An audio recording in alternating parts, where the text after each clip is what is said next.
J'ai commencé à Hamilton en 2014. Ma deuxième année, j'ai choisi d'étudier en France l'année d'après.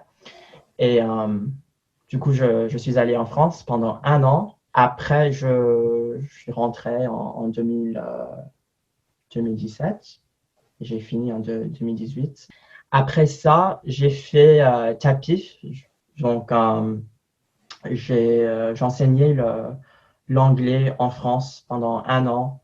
Euh, C'était dans le sud, près de Montpellier, en Occitanie, euh, dans un petit village qui s'appelle Clermont-Lérault. Et après ça, je suis rentré aux États-Unis et j'ai commencé mon doctorat de français à Berkeley. Quand j'ai commencé à Hamilton, j'ai commencé dans le français 130.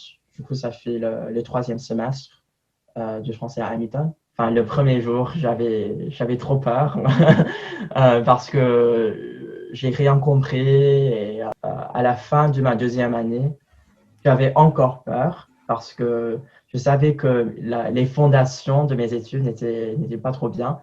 Et elle m'a dit, bon, je pense que ton niveau de français, c'est bien, sauf il te faut la confiance d'avoir vécu dans un pays francophone. Ma première année en France, c'était avec Hamilton en France et c'était incroyable, je pense. C'était un avantage de rester un an parce que, enfin, après le premier semestre, je pense que c'était à ce moment-là que j'ai vu mon progrès et j'avais plus de confiance en mon français.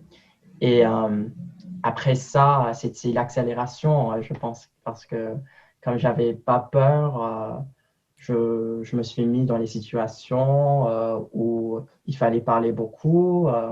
J'ai rencontré beaucoup d'amis français, j'ai parlé avec eux et c'était bien.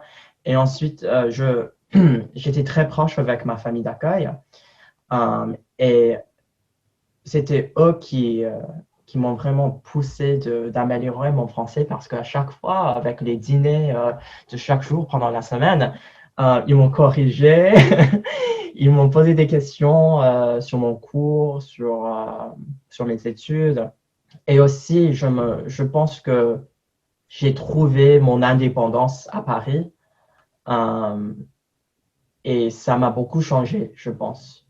Je me rappelle quand je suis rentré chez moi, mon père, il a noté que j'ai beaucoup changé. Il a dit, je trouve que tu es vraiment adulte maintenant, ou bien tu as un esprit beaucoup plus ouvert.